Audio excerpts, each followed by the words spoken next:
நீங்கள் பார்த்து கொண்டிருப்பது மீனா டிவி.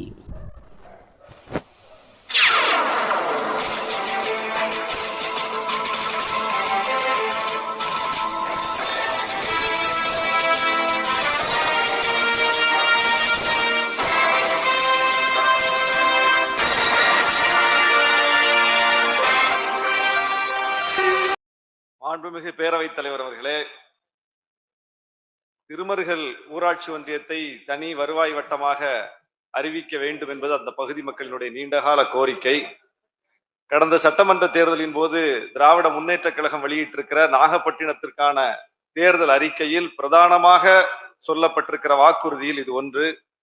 இப்போது நம்முடைய மாண்புமிகு முதலமைச்சர் அவர்கள் அறிவித்திருக்கிற ஒரு புரட்சிகரமான திட்டமான உங்கள் தொகுதியில் முதலமைச்சர் திட்டத்தின் கீழ் நிறைவேற்றுவதற்காக 10 கோரிக்கைகளை கொடுத்திருக்கிறோம். அதில் 2வது கோரிக்கை இந்த கோரிக்கையை தான் கொடுத்திருக்கிறோம்.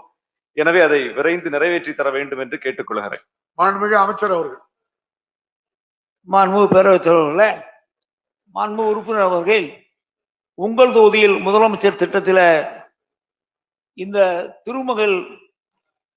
திருமருகல் வட்டத்தை உருவாக்க வேண்டும் என்று முன்மொழிவை அனுப்பி மாவட்ட ஆட்சித்தலைவர் அளித்திருக்கிறீர்கள்.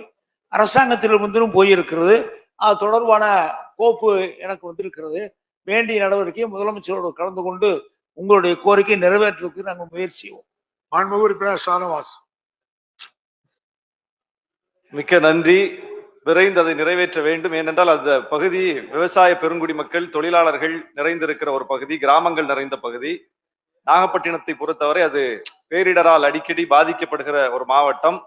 எனவே மக்களுக்கு எளிதில் அணுகத்தக்க வகையில் அரசு அமைப்புகள், நிர்வாக அமைப்புகள் இருக்க வேண்டும். அந்த வகையில் திருமருகல் ஒன்றியத்தை தனிவட்டமாக ஆக்க வேண்டும். வருவாய்த்துறை வகுத்துள்ள அந்த விதிகளின்படி பரப்பளவு மட்டும்தான் பிரச்சனையாக இருக்கிறது. மக்கள் தொகையும் ஏறத்தாழ 1 லட்சத்தை எட்டி இருக்கிறது. எனவே அதை விரைந்து தனிவட்டமாக அறிவிக்க வேண்டும் என்று கேட்டுக்கொள்கிறேன். நன்றி. மாண்புமிகு அமைச்சர் அவர்கள். மாண்புமிகு பேரவைத் தலைவர்கள், மாவட்ட ஆட்சித்தலைவருடைய பரிந்துரை வந்திருக்கிறது.